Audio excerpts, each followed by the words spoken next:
Welcome to the latest Seahawks Draft Blog live stream, and it's time for my weekly conversation with Jeff Simmons as we get into the state of the Seahawks after the fourth straight home defeat, and they now move to 1-5 in the last 6 games. Jeff, there's a lot to get into, a lot to cover, but first of all, just what's your feeling about that Rams game a day on? It's one thing like when you just don't play well and you do what happened in the Buffalo game and you're irritated and you're just sad. But yesterday I was legitimately angry. And I was angry because that should have been a game where there was a lot of probably good building blocks and a lot of good talking points. And the series of events that they had to piss away that game was just completely ridiculous. And when we talked about that Rams game last year, they pissed away in LA. This one was even more self-inflicted, and it was frustrating because I was so irritated watching that game, and I was so mad because there were some really good developments in that game. Like, you saw JSN have the best game of his career. He was probably the best player on the field yesterday. I thought the defense was really impressive to hold Sean McVay and Matt Stafford to 13 points, and like some of the pressure numbers Macdonald cooked up. Like, if you saw the next-gen stats on Matthew Stafford, he was like 5 of 15 for 50 yards. So that should have been the 2 talking points. But this freaking offensive line is so bad still. And that's John Schneider. That loss feels like the John Schneider kind of masterpiece of they pissed away this offensive line now for 10 years. This feels like the worst it's been. Like, the pressure numbers they're allowing are just ridiculous. And it's causing the whole team to become turbulent, especially on offense. And Geno Smith makes the big mistake yesterday. Completely unacceptable mistake. Flips the game. But, like, every play he's running, he feels like he's under pressure within 2 seconds. And the run blocking is just – and so we're left at this point where, like, we talked about this week after week, but I said it again.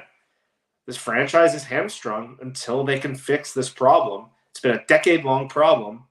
And basically every issue in the game yesterday resulted back from that. Obviously, Geno's issues we can talk about. But I just felt myself more angry than anything else yesterday because not only should they have won that game, it should have been a pretty encouraging win against an opponent that's hamstrung them for years. Probably the best game for Mike Macdonald we've seen. And yet the offensive and the self-inflicting mistakes are so bad. You're just left scratching your head wondering, how do they possibly fix this with John Schneider and the Seahawks in charge of this thing? Someone has mentioned in the comments, Jeff, that they think your mic is set to PC instead of the headset. So just have a quick look at that. I've got there's something that's a more broader point I want to get onto, Jeff, but I think the best place is to start with the offensive line and talk about that. Do you think the offensive line performance, that's perfect. Do you think the offensive line performance is so bad this year? I suspect that it is so bad this year that it will finally sort of force the Seahawks, force John Schneider, assuming he's still in charge, to do something aggressive to fix it. And do you worry in any way at all that there's still, because as much as we all want to see the offensive line improve, I'm not sure that I actually do, Jeff. I almost think like it's so bad and the season already feels like a bit of a write-off that it almost be better for it to just continue looking this bad at this point in order to make sure that something is done about it in the offseason. Oh, I could not agree more. So firstly, thank you for whoever caught that. I got my setup figured out. I got a new camera finally, and I screw up the audio. But we're all good now. Yeah, the worst thing that could happen is false hope. That's the worst thing that could happen. We were so worried about it last year at the end of the season. We're worried. I think if they're not coming out of this first 9 games, identifying the clear issue with this team, the clear issue, big picture, being the offensive line. Yeah, I don't want this idea like maybe they move Connor Williams to guard and then Olu plays center. And then all of a sudden they're like, okay, like we're only like a piece away in the draft. Like, no, this offensive line is so bad. It's hamstringing everything they're doing. They couldn't get 1 freaking yard in 2 plays in overtime. I didn't love some of the play calls, but like if you look at like the advanced numbers on like the pass pressures they're giving up, and if you watch the film, just letting these guys just absolutely get into the backfield in 3, 2, 1 second. It's absolutely ridiculous. They can't run block. They can't pass block. They're weak at 4 positions. And even the one guy that we think is good, he's fine, but he's nothing special. This has been a 10-year problem. And the fact that they've kind of dipped and ducked around it, and they've had the Russell Wilson escaping it. If I'm running the Seahawks right now, I have John Schneider in my office saying, if you don't have a plan to fix this, I'm letting you go. I don't think Jody Allen is like that. I don't think Burke Hold is like that. I'm not even sure if John Schneider is the right guy to fix this, because it's 10 years of this nonsense. It was bad enough last year, and they let it get worse. So I'm with you. No false hope. Let's not get tricked into anything we can. I want them to address this position head on, or else we're just heading to this useless rendition of this football team, which is hamstrung by this horrific offensive line. I think this is quite a funny comment. Which GM said it worse, 54% or guards are overpaid? GMs are not on a great run doing either press conferences or interviews at this point, but that they should still do them, though. They should still do them. They have to. I think John Schneider should do an interview this week. I think he should do it as maybe a press conference style, or maybe he should go on KJR as opposed to just going on the flagship, because the flagship will not challenge him. I mean, I'm sorry. The interview with Mike Macdonald was a total waste of time this morning on 710. It's been every week. If you are not going to ask anything pertinent or interesting, what's the point? I mean, it took about 20 minutes for them to talk about the offensive line, it felt. And even then, it was like one question and they moved on. Like it was... Yeah, no follow-up. Like John, if you're not going to be listening to this, please do an interview this week with somebody who will just ask you a few challenging questions and just be prepared to answer them. Come up with a way of answering them, or even just come out and say, we will sort this out. Just reassure people. I don't think there's anything wrong with that. I don't think you have to wait till March to do this stuff. I think you can come out now and go, this is clearly an issue. We're going to sort it out. There's nothing wrong with saying that. It's a win-win for everybody if you just go and make that clear. But what you just said there, Jeff, is absolutely spot on. The owners need to be saying to John Schneider, you have to fix this in the offseason. If that means you have to sacrifice something else, if that means you have to go cheaper at quarterback, at receiver, if you have to move somebody and Tyler Lockett, Draymond, whatever it is, I haven't got the numbers in front of me. However you need to fix this O-line, you do it. That's not a suggestion. It's like an order from ownership that you do it. And one would hope that he's already sort of feeling that way himself. But as you mentioned, Jeff, it's a decade-long problem. This has to be addressed. And there's only one solution. Failure after spending money and picks can be tolerated. Failure doing what they've done for years now is not acceptable. They cannot have a left guard as cheap as Laken Tomlinson next year, who is just added in the bargain bin. They can't have Anthony Bradford and an inactive Christian Haynes, waffling around trying to work out who fits there. They can't be signing a center in August to fill the role because the guys you had are not good enough. That cannot be the way next year. You have to look at the offensive line going into training camp next year and go, we know who the 5 are. They're going to build some chemistry, and they look encouraging. Like this has got a shot to show us something different. Yeah, I need to see a coherent plan if I'm running the team. I need to see more than it's tough to get them in the league right now. And we saw the Chiefs do it after they lost that Super Bowl where Patrick freaking Mahomes couldn't function in the Super Bowl. So they've addressed it, and they've been a top team in the league ever since. And it's been the core of their team. And the Seahawks have kind of cheaped their way, bargain basement around. We were all worried about it. We thought they had enough talent to kind of mask it. And yesterday was a perfect example where their defense was excellent. They had some really good performances. They obviously had the back-breaking turnovers, which we'll talk about. But the whole game was just hamstrung. They literally lost that game because of the offensive line. And it's amazing they even had a chance to win it because of how bad they performed. And so if they go out there and they try to just be like, well, we're going to try to find something only in the draft, I will have no faith in that plan. It's super lucky. Christian Haynes was a freaking healthy scratch yesterday. So they passed on Dominic Pooney. They passed on Mason McCormick. They passed on a lot of other options me and you have liked over the years.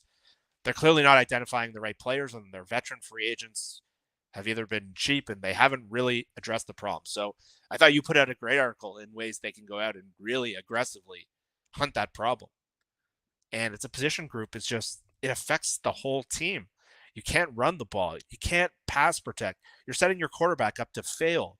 You're putting so much stress on just basic passing plays. The fact that they can't run 3rd and 1 without having 2 guys in the backfield. It is unbelievable how messed up they are right now up front.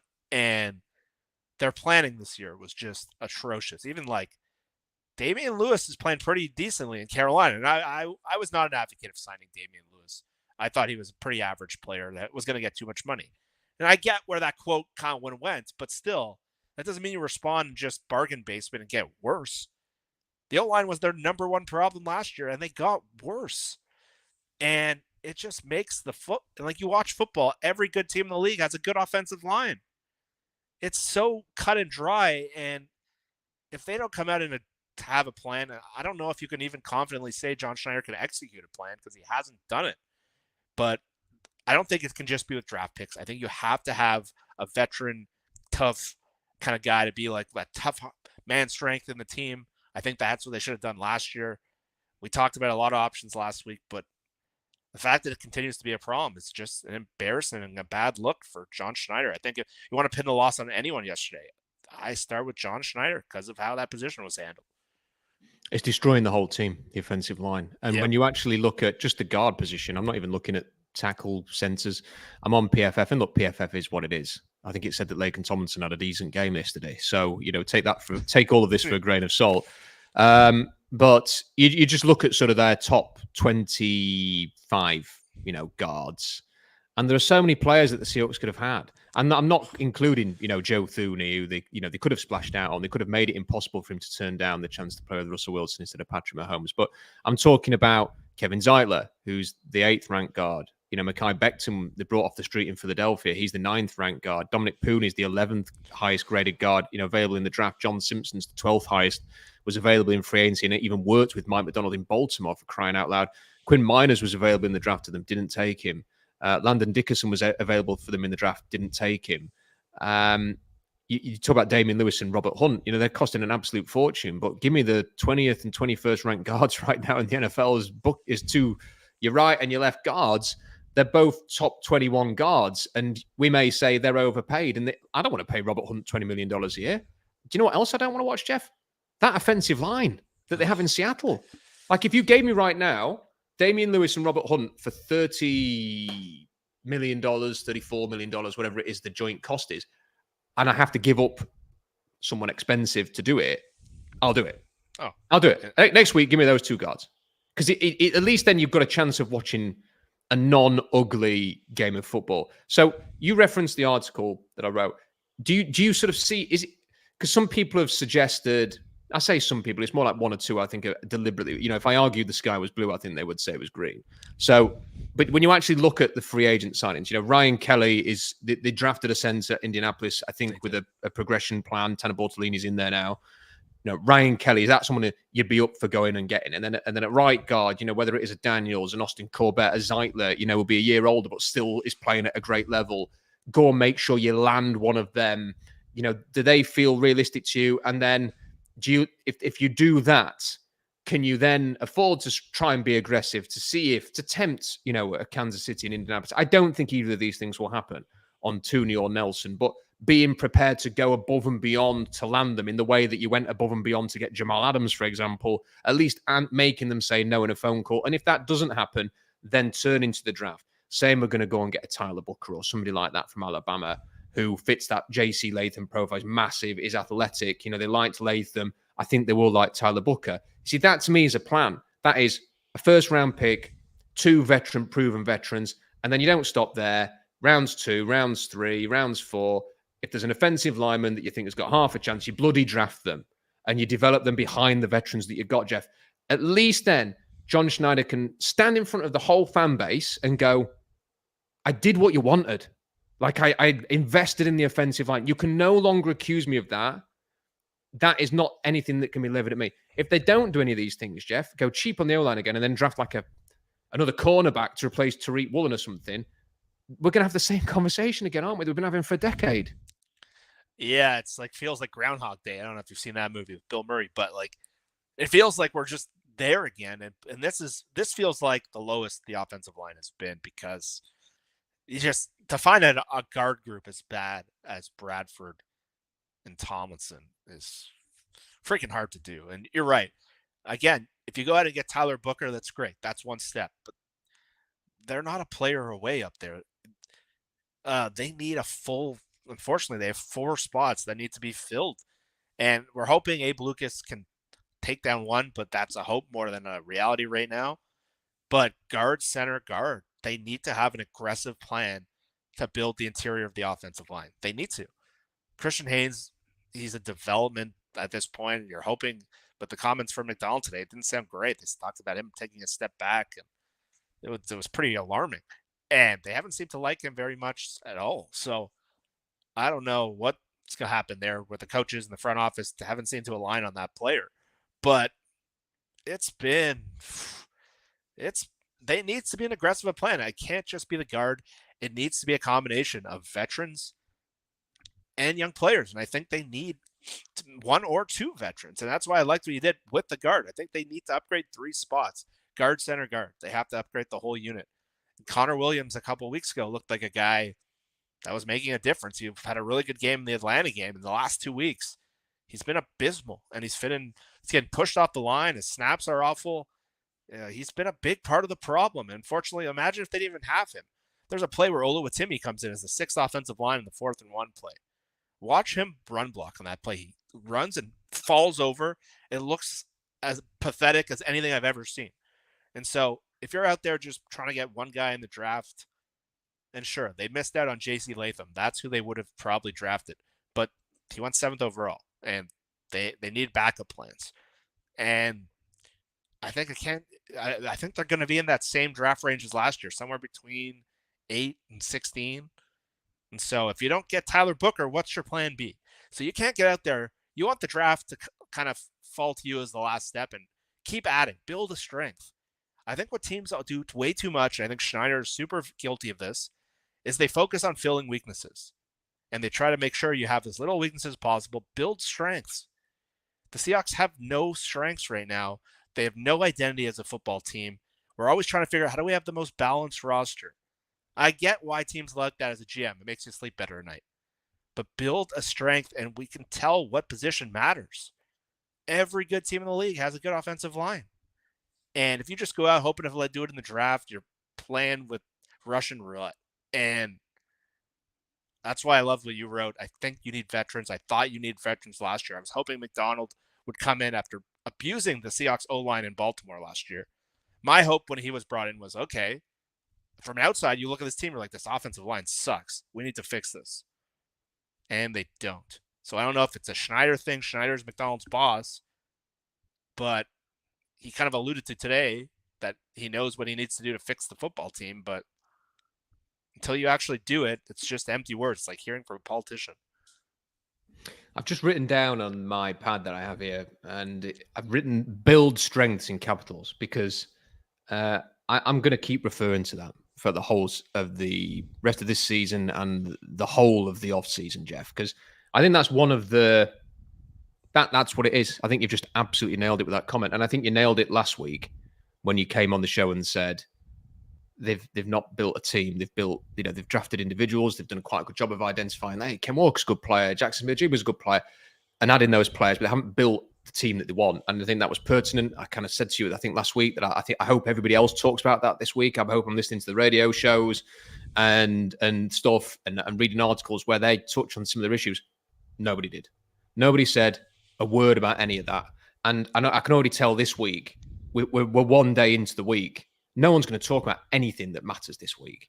That interview earlier, it's just no one is talking about the real issues of the Seahawks. And you nailed it last week. And then by saying build strengths, that is it. That is going to be the key to the two things you've said, actually building the kind of team you want to be.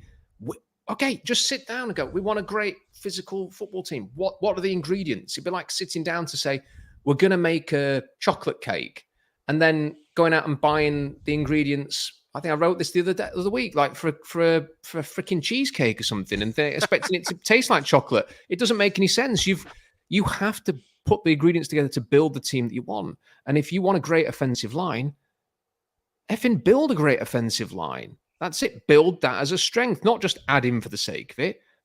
Double down. Go all in on it.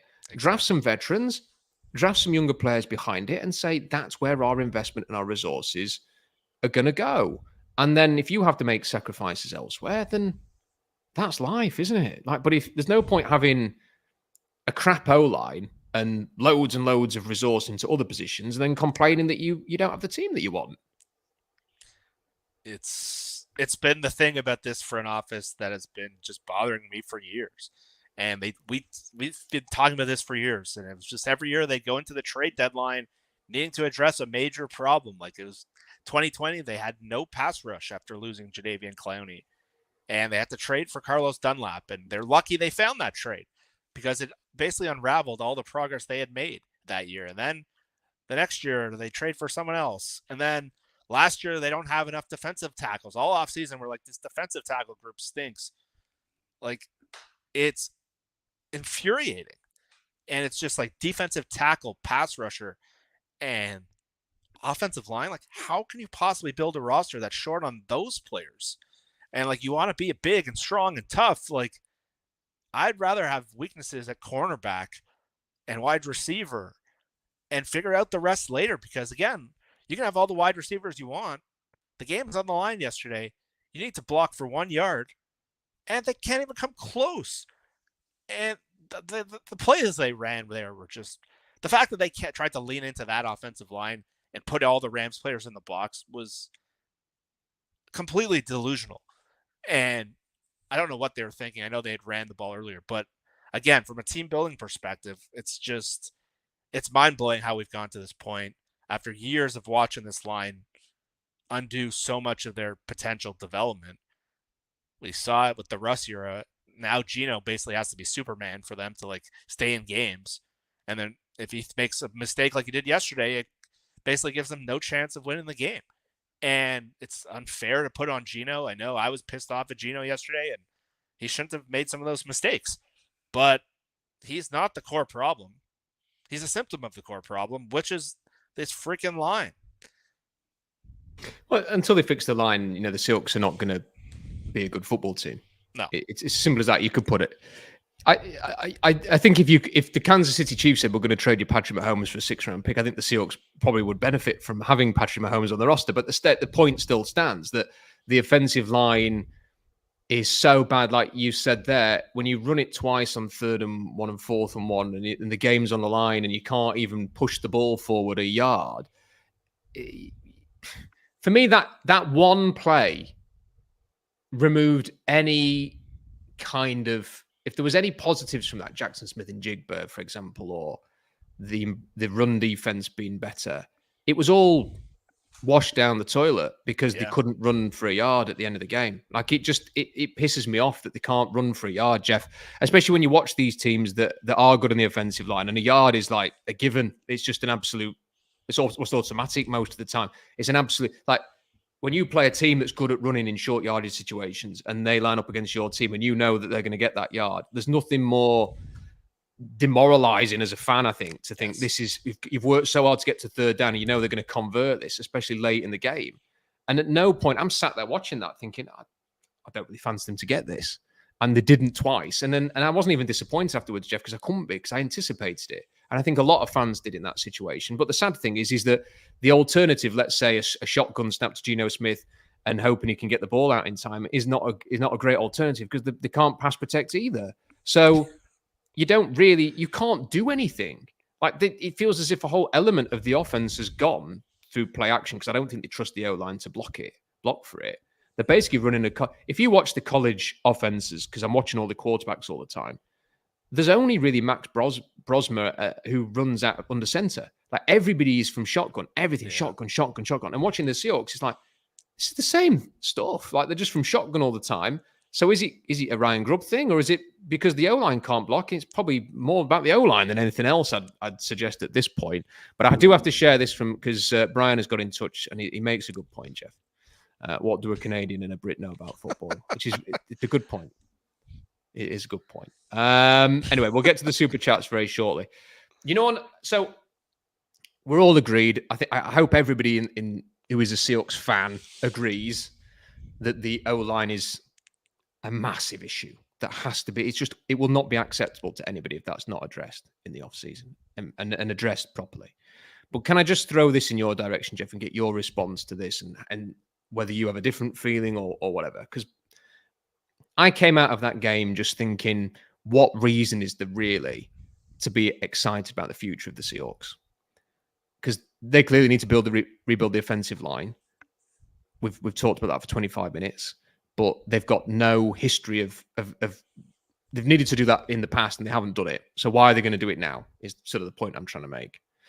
They don't have the thing that I think always generates excitement. We're seeing it in Washington right now. They don't have a 23-year-old quarterback who feels like the world's at his feet, could be an MVP one day, could even be the MVP this year. You know, Washington Commanders fans today will be they'll go to sleep dreaming of Jaden Daniels holding a Lombardi trophy. And the Seahawks just don't have a young upcoming quarterback to do that with right now. Not many teams do, but the Seahawks don't have that. They are making so many fundamental mistakes during games. The high snaps, the terrible blocking, the penalties. I know some of them were iffy calls for both teams yesterday, but there are still too many penalties and too many mistakes. You know, Ernest Jones drops an interception. There's all sorts of... Tariq Woolen had an absolute nightmare. Like fundamentally, the basics too often with this team are all over the place. You look at the record, 1-5 in the last 6, losing 4 straight at home. You know, it is too soon to give up on Mike Macdonald. I'm not going to say it might be. It is too soon to give up on Mike Macdonald. But there's equally very little reason at this time to have a massive amount of faith in him and his staff that they're going to lead this team to the next great era of Seahawks football. We haven't seen enough there. They don't have any legit blue chip players to act as a core for the future. They don't have a haul of draft picks like they had in 2022 and 2023, which generates excitement and can distract your mind after a game like this. There are worse teams in the league, clearly, than the Seahawks, with even bleaker futures, with even worse coaching situations or worse ownership and GM situations. But that's not really any comfort to me as a Seahawks. My only focus is on whether the Seahawks are actually any good. So I'm sat there thinking, what reason is there right now to be energized as a Seahawks fan? And I find it really hard to answer that question, Jeff. Yeah, that's fair. But I think the defensive performance yesterday was like the first encouraging sign I saw from Mike Macdonald in basically a month from this team. And I think that was very real. Like to hold that team to 13 points in regulation, the same team that's whooped you for year after year after year. And what they were doing with him scheming up pressures and like the numbers that Stafford was doing, I think it was 5 of 15 for 50 yards. And the looks they gave and the adjustments they made in run defense, I thought that was very encouraging from the coaching staff. I thought their details were really good. Like their numbers were like 2-point-something yards a carry, 2.6 when I thought like I was dreading watching that game yesterday. I thought they were just going to run the ball. I thought they were going to win 30-16. The Seahawks should have won that game by double digits if they didn't shoot themselves in the foot or have the worst offensive line in the league. And so yesterday was like the first time I was actually been encouraged by Mike Macdonald's like foundation of what he's supposed to bring to the table. The fact that they had, I think Brian Nemhauser, our buddy over there, put out a tweet that they had 7 3-and-outs yesterday. Like McVay's teams will never do that. And obviously they're hamstrung a little bit, but I'm not going to use that as an excuse. That was a super encouraging, and that's why I was so mad at that game, because they wasted that. And you look at, I know Macdonald runs the whole team. He's not the defensive coordinator, but really you can't judge. What Mike Macdonald was brought in to do was to make the team tougher. Hasn't happened yet. And to fix the defense. We need to see a lot more of a sample size. It's been awful. Like the Bills game should have eaten alive any of your faith. But I thought that was really encouraging for Macdonald yesterday. That's what made me so mad, that they wasted that. And again, I think this guy needs an offseason. He's going to need to address the offensive line, and we're going to have to see this thing play out a little more. I do have questions with Ryan Grubb right now. I do have questions with him. And I still don't know if he's my guy moving forward, but again, it's probably tricky. He'd probably argue, like, give me an offensive line and you'll see what I can do. But, like, I get the point. Like, their details have not been good. But, like, this guy needs time to put in his program. And, like, the guy's about to they're about to intercept Matt Stafford in overtime. And freaking Woolen doesn't make a move on the ball. He just sits back and waits. I think that's the play that, like, sums up Rick Woolen's career right now in the last 2 years, where he has all the talent in the world. He's in the right spot and just sits back. And look, if they come out and they stink on defense against San Francisco and Arizona pushes them around, and then this is moot. And it's just an outlier like the Atlanta game was. But I saw some very real stuff from Macdonald. I saw some coaching improvements. I saw the team respond to it. I saw their details get better. I thought we saw something from Macdonald that we haven't seen since the first 3 games of the year. And considering the opponent, I thought that was encouraging. And that was played a big part in how mad I was that the offense, the offensive line, the Geno interceptions, all of it tanked, what should have been a really encouraging development coming out of that game. But I get why anyone would be skeptical. There's every reason to be skeptical. They have 0-4 in their last 4 home games. But I want to see great defenses. I want to see run defense, and I want to see the team play good defense. So we can start with that at least. Can I? So just to sort of let me present some counters and give me your reaction to this, because fair. I think the defense clearly played better than it did, and the game, surprisingly, I didn't expect it. And Curtis will vouch me on this. We talked before the game started, and I said I thought they'd win a close game, the Seahawks. So I thought it was going to be a close game. I did think they were going to win. Actually, I had this feeling. I don't know why. I can't justify it. I thought they were going to win the game, and I thought it was going to be close. But I didn't expect the game we got in the first half, which was neither offense really able to do much of anything. I actually thought it might be a bit more sort of fluid than that, and both defenses did a good job. But I looked at the Rams schedule, and this is a team, in fairness, we're saying they did a good job compared to previous McVay games against Seattle. But let's not forget, this is a Rams team that lost to the Cardinals 41-10. This is a Rams team that lost to the Bears, lost to the Packers, who are a bit mixed. They beat the Raiders by 5 points. The Raiders are awful, and they beat them by 5 points. I think they played the Vikings at a good time. I think the Vikings have just kind of, they peaked too early, and now they're back to kind of where I think people would realistically expect them to be. And that could be good news when the Seahawks play them down the line.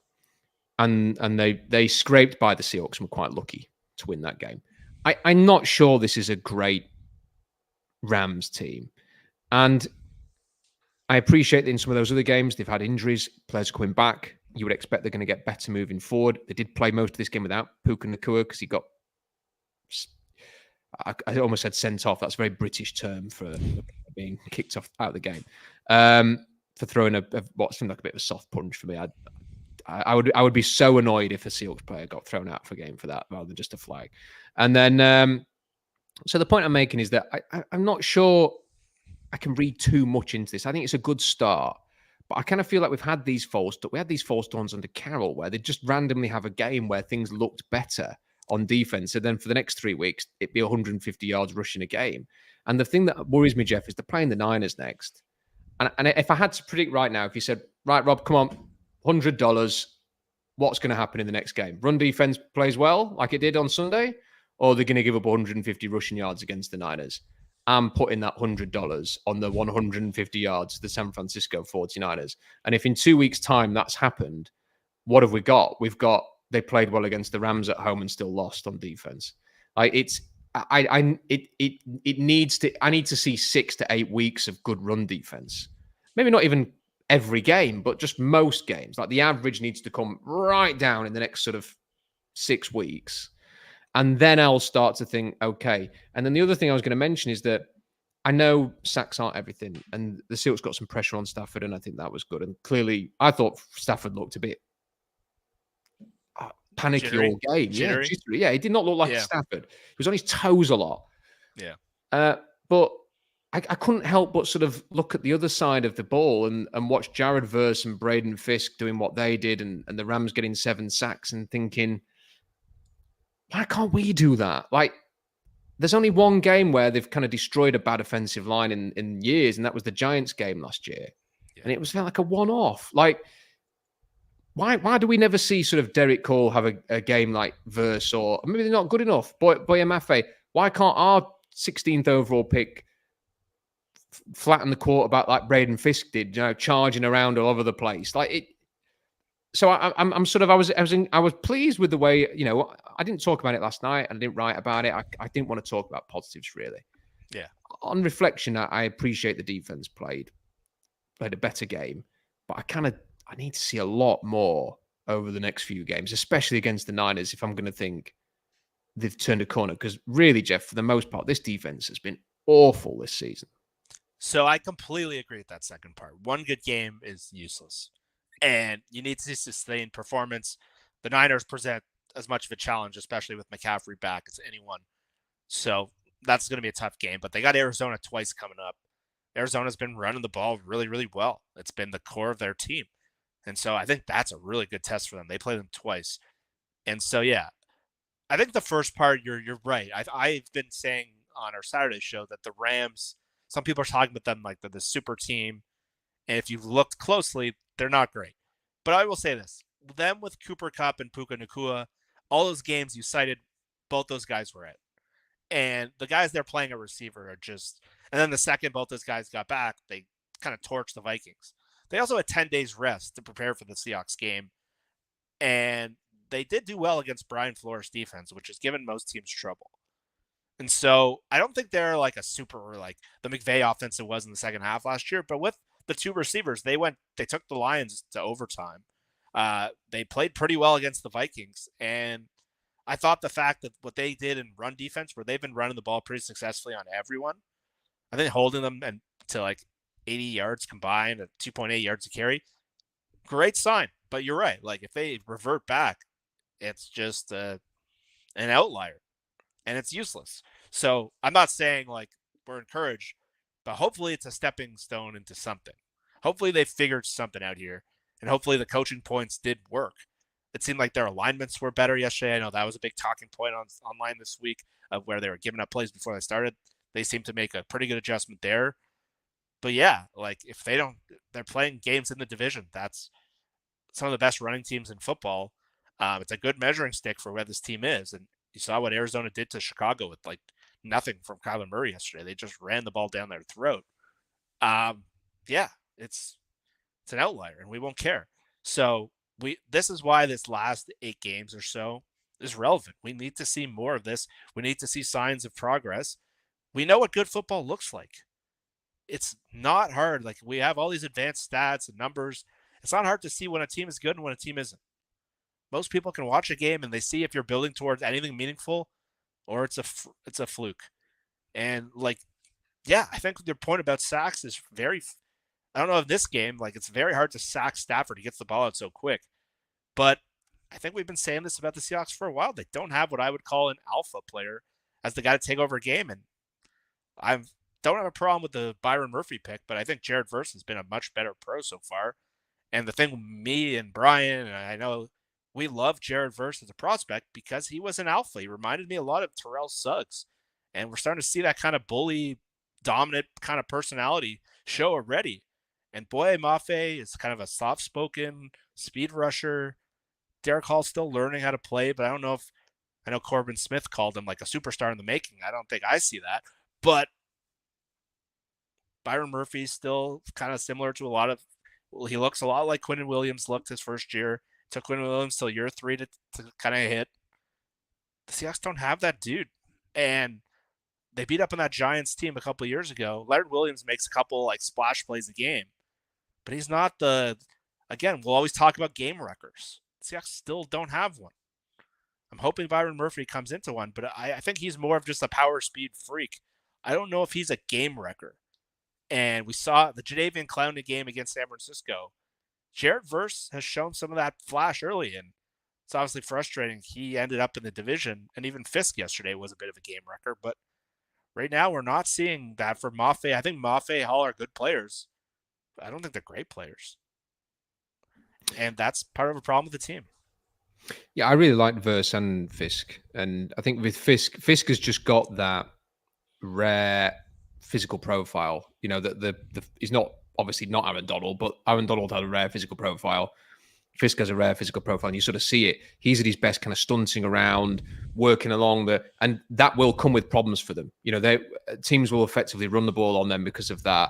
He will find himself in bad positions because he has to move around a lot. But he's got such a brilliant sort of combo of speed, agility, power that he will also be disruptive. And then at Florida State, they would stunt a lot together to create problems. And then watching that game yesterday, and I'm seeing Florida State tape against the Seahawks, and I'm thinking, oh my word, did they not watch that? Like, could they not remember that from the draft?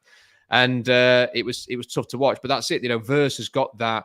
You could see every time a play was made, he was in the face of the Seahawks lineman and Geno. Yes. And you think that's that sort of cocky swagger that Boy Maffei just isn't doing that. You know, Derek Hall got told off by Jaron Reed last week. Like, they're not in the face of anybody. No. And it is a bit of a problem. And with Byron Murphy, again, this is not revisionist history. At Texas, he was never a game wrecker. He just never was. He was very strong, very powerful. You know, his calling card was his ability to anchor and take on double teams, even drop to a knee sometimes and propel himself up like a cobra striking. He was never a swim, rip, oh my word, he's in the backfield again. He wasn't Kalijah Kancey. He wasn't that kind of player. So I think you've just got to, we all have to kind of adjust our expectations with him, that he's probably never going to be like a 10-sack guy. He can still be a really good player, but I don't think he's ever going to do what like Braden Fisk did at the weekend. But then he will do things that Braden Fisk won't be able to do. I guess that's part of what it is about. Let's go through some super chats. I want to read something to you that I read on Field Goals yesterday and get your take on it, because I think it's a really good piece from Mookie Alexander. Super chats first. Ty says, I think JS has always built off lines. This and Russ just made them look better than they were. Geno can't overcome it, clearly. I definitely think, Jeff, there is something, and thanks Ty for the super chat. I definitely think there is something to be said for Russell's escapability, overcoming bad lines in the past. And Geno's just not that type of player, is he? He's not an escape artist. He's a good athlete, but he's not an escape artist. No, but I think there's more of a case that Russell made it harder to protect him because of how long he would hold on to the ball and how often he wouldn't throw on time. Like, there's a lot of offensive linemen who didn't want to play with Russell Wilson because of that. And Russell would make some of them look better in terms of like their sack numbers, but all those years they had pressure problems up front. They had issues. He went on TV and talked about how he needed better offensive line, which pissed off Dwayne Brown. Geno can actually help an offensive line a lot based on how quickly he can get the ball out, how quick he is at reads. He's a little more decisive of a thrower than Russell, but he's not like the guy who's going to run around, buy time. And he's not like Geno's a pocket passer. Pocket passers are more reliant on pass protection. And while Russell can kind of follow those issues, we were talking about the same stuff. Seahawks just had a better team back then, and they had a better quarterback. Russell was an all-pro, not a all-pro, but like a Pro Bowl level guy every year. Geno's a good player. He's doing some remarkable things considering what he's working uphill against. But he's not going to run around. And I think it's a disservice that they put Geno in this spot where if you gave him like a competent offensive line, he's leading the league in passing right now. Like, he would be having a really good season. And so I get what you're saying, but I actually think most offensive linemen would probably rather play with a pocket passer because it's more, you know where he is and it's more competent. Obviously, you'd like a guy that can create on the run, and it seems like all the best quarterbacks have that right now, which is why the Genos, the Goffs, the Cousins, they limit you to an extent. And when the Seahawks eventually do draft their next quarterback, we're all hoping he's probably a little more mobile. I think he has to be. I think the sort of the base level escapability you need is a Drake May. And the sad thing is, Jeff, is I don't see any in this quarterback class that are even that. Like it's very hard to find great improvising escape artists.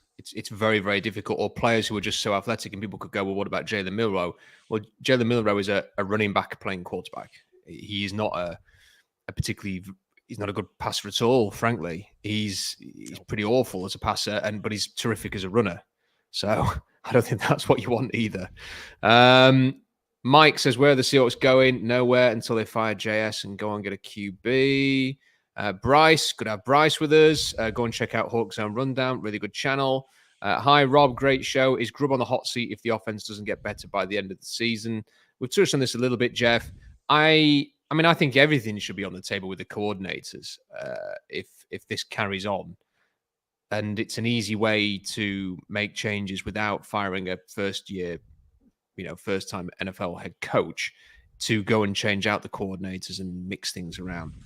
But I do have a little bit of sympathy for Grubb in that, as we've talked about a lot, the offensive line is so bad, it does feel quite difficult to have any real judgment there. And I do think they've kind of jumped too much between being like aggressively dedicated to the run 1 minute in a game, and then in the next minute aggressively dedicated to the pass. Like you do, if you've got any better plans than this, like ramming one aspect down the opponent's throat for like 5 minutes.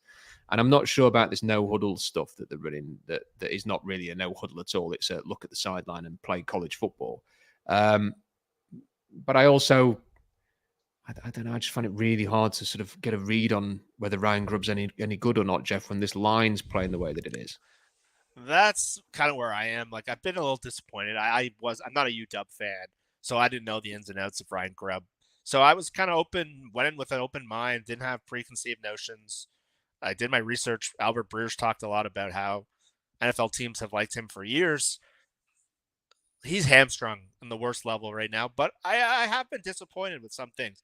I think the positive, he's done some like really cool pass concepts. He's done some really cool vertical stuff. He's the tempo mixing. I think that's been really good. But I think he's been a little cowardly and a little basic with how he's gotten in his run game. And I think in the first week of the year, they got a little creative with motions, and it opened up a lot of the running against a pretty good Denver defense. You look at that 4th and 1 formation yesterday or the 3rd and 1 where they have JSN out there blocking and Lockett out there blocking. And they invited the Rams defense into the box in a game you're getting beaten up front and try to ask them to win that way. Like, there was a play of how they won the Apple Cup with that reverse play to, I think it was at Dunze, and the fake pitch by Penix. Like, sure, you could have run that play with Chenault, but I'm not saying you got to get a little more creative. It seems like every short yardage play, they just line everyone up in a condensed formation and try to plow up the middle for like a yard quickly. And it's like, it's not creative. It's not impressive. It seems like he's become just like a vanilla NFL mind and like short yardage run plays. And I think that's been a big problem for me so far. I think like we've learned over the years, some of the best ways to run is to kind of spread everything out and take guys out of the box.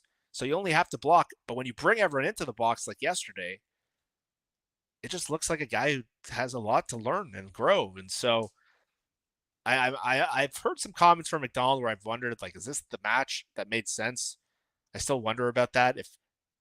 And it doesn't seem cohesive right now to how they want to play, where their best weapon is a vertical passing game and they can't be physical and they can't run the ball.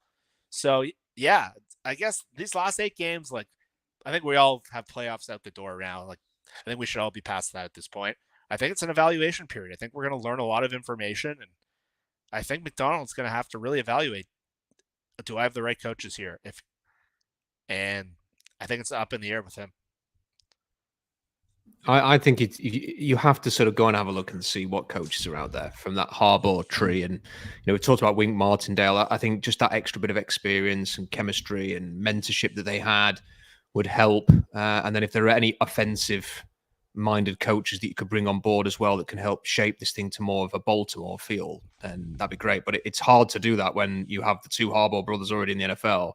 And they ain't letting any of their coaches go. Well, you could really do with one of them retiring and a whole bunch of coaches becoming available. But, how likely is that? Zach says, John Schneider could have drafted John Michael Schmitz in 2023 at 52 instead of Charbonnet, and he didn't.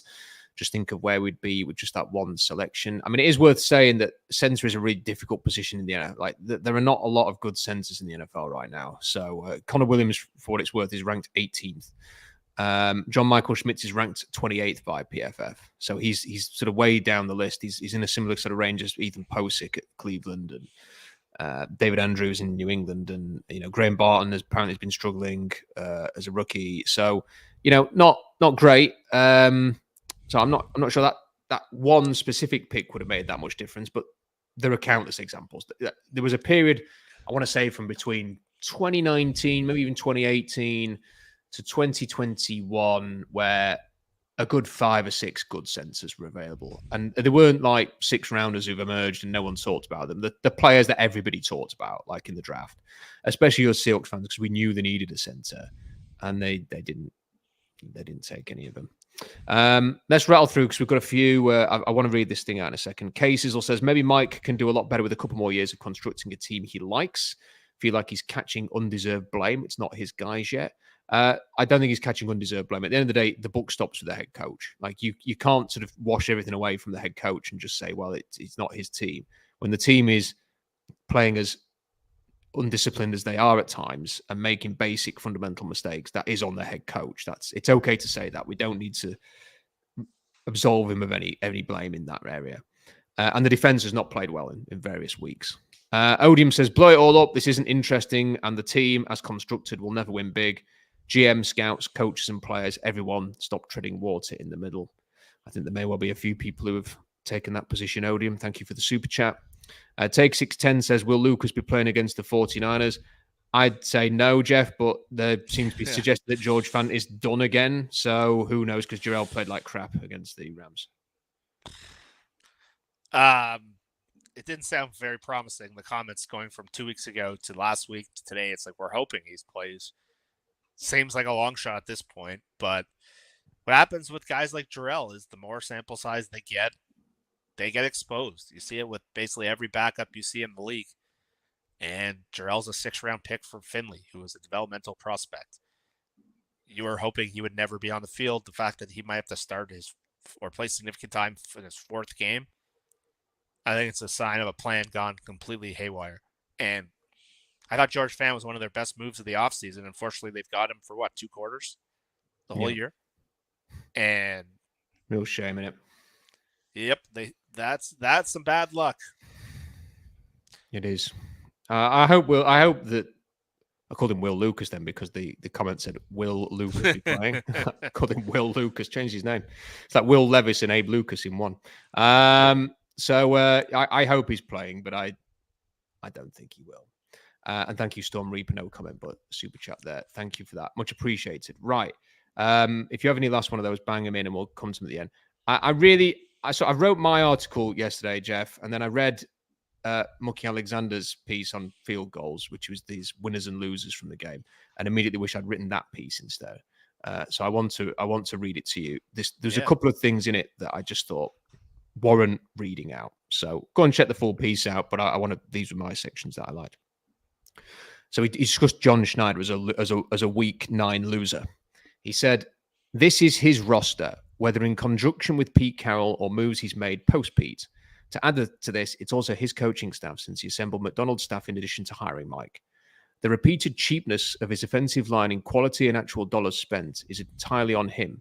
If you can at least look at his draft strategy and see a lot of bad investments like Reese Odiambo, Jermaine Ifedi, John Moffitt, Jamarco Jones, etc., his refusal to do almost anything major in the trade or free agent market at this specific position is untenable. A bunch of one-year stopgaps like Luke Jokel, Bradley Sowell, Jamarcus Webb, BJ Finney, who didn't even play for the Seahawks, Laken Tomlinson, etc., have clearly not worked out. And his 2 meaningful offensive line trades with Gabe Jackson, didn't work out, and Dwayne Brown did work out, forced into trading for him because of a George Fant ACL tear. I can even go back to the Robert Gallery disaster to point out how many bad offensive line free agent signings the Seahawks have made under John Schneider's watch. Seattle has only extended the contract of one offensive line draft pick, Justin Britt, and most of the free agent trade acquisitions have not lasted beyond 1 season. At some point, it's a Schneider problem. The guards are overpaid line may irk me forever, given Seattle's guard situation right now. The Seahawks aren't built to compete now, and I'm not entirely sure they're set up for a great future. I mean, that just sums it up perfectly. The fact that when you list out all of there are players on there, Jeff, like you forget about Bradley Sowell. Like I'd completely forgotten about him.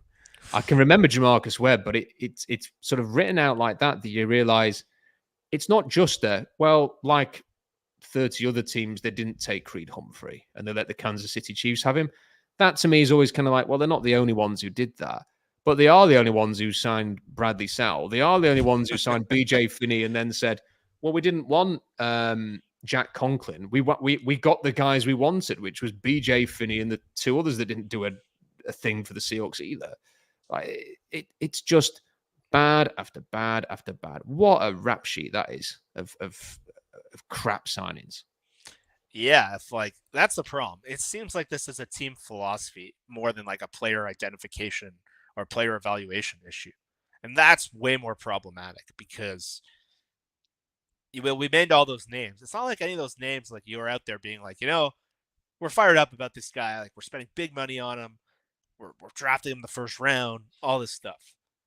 No, it was their evaluation is we're going to build the team elsewhere and kind of scotch tape this position group together year after year after year, and that's who you're left with. So when you go to Marshalls and try to get clothes, I don't know if you have that but if you buy it in the U.S., you're going to get crappy clothes. And that's the problem. You can't just go around the discount market and the bargain basements and the third round of the draft. Like if you look at the hit rate of interior offensive line in the first round, it's extremely high. And so the problem with Schneider is this is a philosophical team building issue. There's a lot of owners that would fire him simply for this. And I think there's a very good case for it.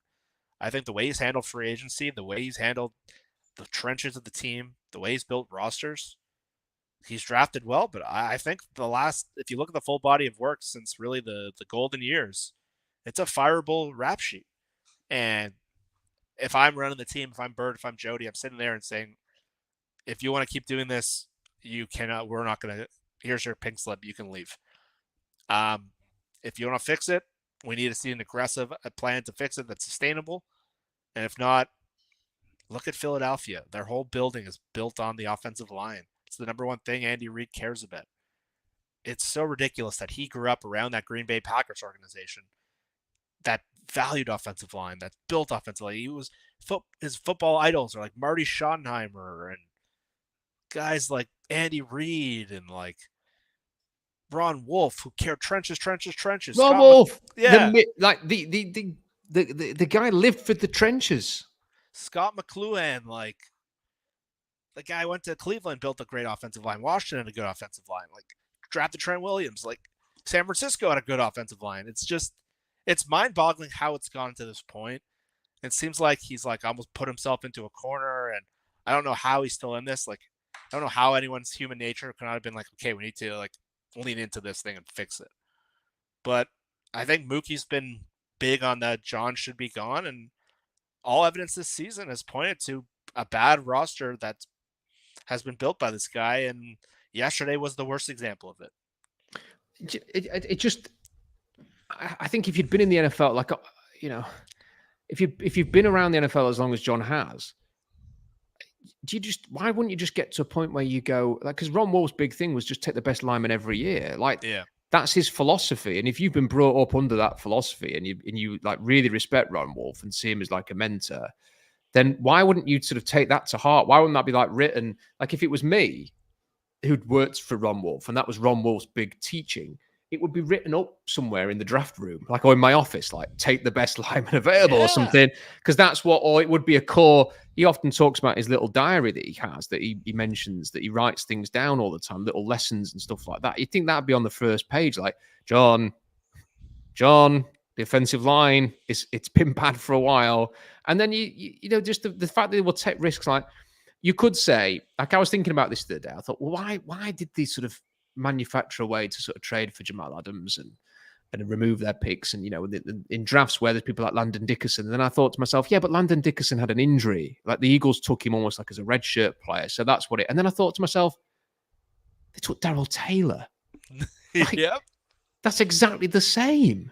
They traded up for Darrell Taylor, but they wouldn't take it. Of course they should be thinking Landon Dickerson, well, I've not watched him play for the Eagles this year. Maybe he's not playing as well as I remember, but that he was for one, if you pardon my French, a bit of a prick on the pitch, on the field, and I got that attitude, and he was classic. That's exactly the type of player that wins up front, and you think he'd have been perfect for them for the style of play that they said they wanted, and they made a way to avoid taking players like that. And then there are so many others that they could have had of that ilk. Like I loved Robert Hunt in the 2020 draft, and Robert Hunt's okay. He's not amazing, but he's a $20 million a year guard now. He was so aggressive, on the field. And you think, exactly, there's another one that you could have had and you didn't. And I've written the list of the players down they could have had, and I don't even know if I want to write the article, Jeff, because it frustrates me, and I'm a bit bored of writing about it, frankly. So what I will do is I know you may well be pushed for time, but I wanted to there was two other things I wanted to touch on with you. For sure. The first one is a second thing from Mucky Alexander, and this is about Geno Smith, and I'm just going to read it out, and I want your reaction to it. So he says, I think Smith is a good quarterback who is sometimes great. He is not a great quarterback, and that's perfectly fine, considering he was previously one of the worst quarterbacks in the NFL. Because he was Russell Wilson's successor, he's been fighting an uphill battle of his own reputation and the successors of Russ. The problem for Geno is that he's in his mid-30s, and the conditions in which he can be best succeed are not attainable with his current roster. Does anyone think Jared Goff is suddenly a top 3 quarterback? No, I thought so, but he has an elite offensive line, elite running backs, a great tight end, a great number 1 wide receiver, and a brilliant offensive coordinator. The Seahawks look nowhere close to having that offensive line, which is enough to know it puts a cap on Seattle's ceiling. Seattle has a good quarterback in the short term. It needs a great quarterback in the long term, because there is no evidence this team is contending in the short term. That means thinking long term instead of pretending this is a competitive roster. Now, it's the last bit that is interesting to me, Jeff. What do you think? Do you agree with that final point there? And 2, what does that look like? Because if you embrace that the Seahawks are not close, do you say Geno Smith gives you a better chance next season of winning than any rookie in the draft by it? No, probably. Although I do think Shadir Sanders has got a lot of natural talent. I just don't think John's going to draft him. No. He gives you a better chance than nearly every rookie, probably all of the rookies in the draft next year. And he'll give you a better chance than, say, probably every free agent that's going to be out there, or any acquirable quarterback. Yeah. But is it worth having a $38 million quarterback if you ain't going to win if you're not really a serious contender? In that instance, are you better sort of using that money to help, and you maybe other players that you get rid of as well to do this, to build the line with the idea that we embrace that this is going to take a couple of years, and that we need to find, as Mookie says, a great quarterback for the long term rather than someone for the short term? Is that what that means? How comfortable do you feel doing stuff like that? Or do they need to just keep Geno Smith wherever he's the best option on the roster and compared to everything else available, and just wait this out? I see what Mookie's getting at. I really do, because there's no point of having a guy like Geno as his salary keeps going up if you don't have the infrastructure to help him. And they have the receivers to help him. They have the running back to help him. But the whole thing's based on the offensive line. And Geno would be a far more consistent quarterback, I think, with an offensive line. I think the analysis of Geno there was dead on. I think he's a really good quarterback. I don't think he's a great quarterback. I think he makes too many mistakes in high leverage moments. I think his balance of risk and reward, he tries to do some hero stuff too much, that he just needs to get the ball out. But I would be totally fine if they traded him and they built the thing from scratch. And that's not a knock on Geno. Some people, I know there's one Twitter user who's going to go at me for that for sure. But that's not a knock on Geno. I think it's really important your timeline matches where you are as a program. Same reason they kind of walked away from Matt Hasselbeck when they were kind of rebuilding the whole thing. I would rather put my resources into building a situation where you have a sustainable situation for a quarterback. And yeah, this draft class. So again, if you keep Geno for the last year of his contract, I'm not going to be upset. I like watching Geno play. He's good. But if you have to go win 4 games 1 year instead of winning 8 to set yourself up to get the next quarterback and really focus on building, taking a step back to move 2 steps forward, I'm totally okay with that. And I think there's a pretty good case if you're objectively analyzing where the Seahawks are and how to get out of it. Sure, you're potentially walking down a path of being terrible for a long time, but being stuck in mediocrity isn't much better. So Gino's 35 years old, 34 years old. He's going to be 36 when he hits free agency. Like, until the Seahawks can figure out the infrastructure of how to succeed consistently, there's just no point of kind of playing out the string. And I think if you have to rip the Band-Aid off a year early, like, I'm not going to crush them for it. And again, it's not a knock on Gino. It's a knock on where the team is and whether that resources makes sense. It's kind of just like, is it worth being okay for 1 year instead of setting yourself up for the future? So I'm totally all in on them just kind of being forward thinking. I think the problem is if John Schneider's here, I don't know if he'll take that view. I think he's going to want to be competitive now. It's part of his mentality. Gino's been, I don't know if he's sold on Gino, and I don't think yesterday's game helped Schneider. The problem is there's really no alternatives. And so I don't know if that's giving Sam Howell some time next year. I don't know if that's finding a stopgap, but I heard like Colin Cowherd and Middlecoff say like Geno Smith is one of the best bridge quarterbacks they've ever seen, but still at the end of the day, a bridge quarterback. But they said it legitimately, like if someone could throw the ball 40 yards down the field, Geno might have like the best arm in the league at doing that. Like he's not a bad quarterback by any means. He's pretty good, but it doesn't fit the timeline of where I think the team needs to objectively analyze where they are. And unfortunately, people are going to take that as I don't like Geno. No, I'm a Seahawks fan. I want the Seahawks to do what they need to be to become great again. I don't think it lines up with Geno's timeline. I just don't.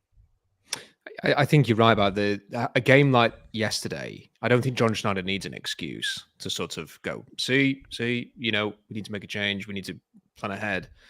I don't think he's a Geno guy. I think Ryan Grubb is more of a Geno Smith and probably Mike Macdonald as well than John Schneider is. The one thing I keep thinking of at a time like this is John Schneider was very willing to move on from Matt Hasselbeck and go and trade for Charlie Whitehurst aggressively, to then go and sign Tavares Jackson instead of Hasselbeck, to then move to Matt Flynn, to then move to Russell Wilson. When they traded Russell Wilson, I bet you anything John's intention was for Drew Lock to win that job when that trade was concluded. No doubt. So John was looking at Drew Lock rather than Geno Smith at that point, and I think was probably disappointed that Drew Lock didn't win that job. And the way they talked about Drew Lock last offseason made me think they wanted Drew Lock to come back and win this job this year and start this year. So I think John would be very prepared to move on from Geno Smith if possible and go and get someone who most of us think is pretty awful to come in but who John likes. I think he probably is prepared to do that. And I wonder if that will happen this offseason as they kind of reset a timeline. But also, like you, I think one reason that's prevented John from doing that is that this need to be as competitive as possible while they reshape things, and this belief that they can do that. But all it seems to be really creating is a middling at best team. And by the end of this year, they might not even see middling anymore. And I was actually looking, Jeff, before I got to the final point I want to raise with you, is I was looking at the Lions, and because it's very easy to compare to the Lions these days, isn't it? And it's quite easy to forget that the Lions were, they won 11 games 10 years ago, 2014. They won 11 games. And then they went 7-9 in 2015. And then with Matt Stafford and Jim Caldwell, they were 9-17 for a couple of years after that. So the Seahawks were 9-8 for a couple of years last year. And then they took a step back, 6-10. Seattle could win 6 games this year very easily. Yep. Oh, yeah. So 2 9-7 seasons down to 6-10. And then the year after that is when Dan Campbell came in and they won 3 games. Yeah. And then the year after that, they were 9-8 again. And it goes to show that, they were the Lions pre-Dan Campbell were kind of where the Seahawks are now, like 9-7, and then regressing to 6-10. And then Dan Campbell came in, and what they did there was go, we're going to start again, essentially, and reestablish our identity. And it was a very defined identity under Dan Campbell. And it took them it took them 2 years to become a 12-win team. And now, who'd bet against the Lions being in the Super Bowl this year? I mean, they look fantastic. They look like they can play a bit crap and still easily beat the Packers in the rain at Lambeau. I mean, imagine winning at Lambeau. There's a thought. The Seahawks never do that. So I just think that might have to happen, Jeff, that what you've just described there, the sort of taking a step back rebuilding the O-line, establishing your identity, getting all the pieces in place to be the kind of team you want to be. The Lions step back, progressed. The Seahawks probably need to step back and regress. Yeah. Are they going to be allowed to? I honestly can't say that they will. The final thing I wanted to ask you about is it is the trade deadline tomorrow. I am terrified after listening to Mike Macdonald that they are going to do something. Like, I do not want them to trade away any more draft picks chasing relevancy this year on another rental. Like, they've done 2 rentals already. Well, I guess Roy Robertson Harris is a rental. He's They're a going rental. to cut it. They're not going to keep him next money year. comes up now. And he's hardly doing anything anyway. So, and Ernest Jones, they'll probably re-sign him. But again, that's it. It's like they've essentially handcuffed themselves to paying him. And I'm not saying that they shouldn't pay him. It's just that it's one of those things where you immediately have to go, well, they're going to end up paying him. So that's more money that comes that you're going to have to find from somewhere. And they're already strapped for cap space next year. So I don't want any more rentals. Brandon Scherf trade in the summer, down with that. Brandon Scherf trade today, not as much down with that, Jeff. Do you think that they will do something in the next 24 hours, or are they? Because what are the chances of something like that happening? Because listening to Mike Macdonald, I thought, oh, it's the buy. They're going to try and do something here. I know they are. I really hope not. I'm hoping they're realistic. They're 4-5. They're in last place. They're not a player away from fixing these problems. I didn't mind the Ernest Jones trade. He was actually pretty good yesterday, but you're not going to get like a quality offensive lineman in a trade. So I don't know what you're going to get. And stop giving away assets. You're a team that needs them to fix. You need better young players. You need your draft picks. Don't chase Band-Aids. They need sustainable solutions. I'm hoping they stop with this trade for Band-Aids year after year after year. And yeah, I think there's every reason to be terrified. They have a history of doing this and overcorrecting. And they've overcorrected time and time again. And it looks like they've made a lot of bad decisions. Jordan Brooks is playing pretty well in Miami. They had to pay a 4th-round pick to get a linebacker. They could have just signed Jordan Brooks and kept their 4th-round pick. So things we just see them kind of make a mistake, then try to fix it. And it's like, you want to talk about bad John Schneider roster building approaches. So, yeah, I heard Macdonald today. He sounded encouraged. He sounded confident they're maybe moving in the right direction, whatever. But let the year play out. Take the year. You have enough evidence. Make an evaluation and try to solve the problems. Don't try to Band-Aid. I don't see what Brandon Scherf's going to do. I don't see what moving Ola Timmy to center or trading for a tight end or something like that. They already signed Noah Fant to $10 million a year. I don't trust you guys making decisions right now. I'm honest. Yeah, I was kind of hoping that he was like a scratch because they intend to move him today. Yeah.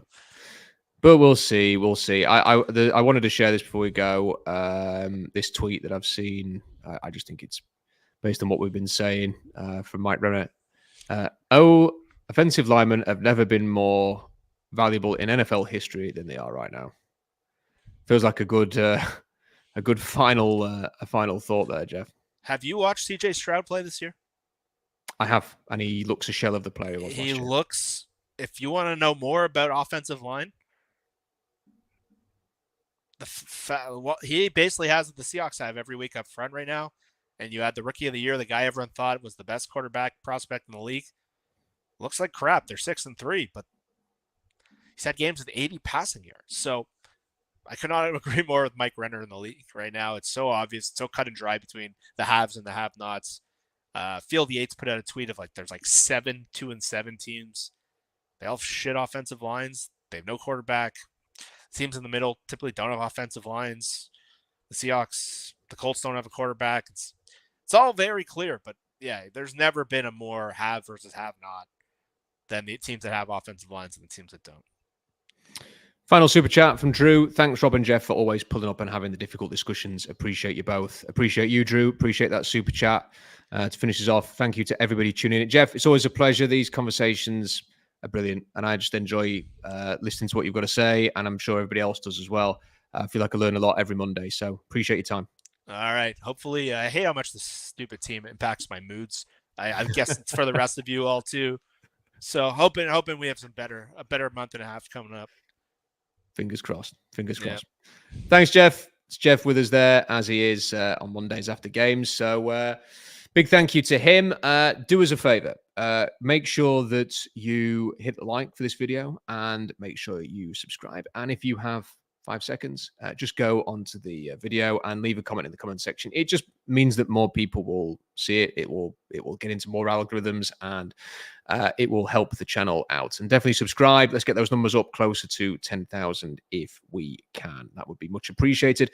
SeahawksDraftBlog.com. I am planning on releasing my first horizontal board for the 2025 draft with 168 players in it. Currently, might even had a couple more before now and Thursday. I'm planning to release it on Thursday. It depends on, I've got a massive busy working week with a day job. If I can't get it written up and how I want it to produce, then it won't be Thursday. It'll probably be Saturday, but it will be up this week. So make sure that you keep an eye on SeahawksDraftBlog.com for that and for all of the analysis about the draft and about the Seahawks in written form. It's on there, and subscribe to the channel here for all of our videos. Big thank you for all the super chats. Big thank you to all of those of you that have been listening live and watching along. Until next time, enjoy the bye week. Enjoy the rest of your day. I'll see you next time.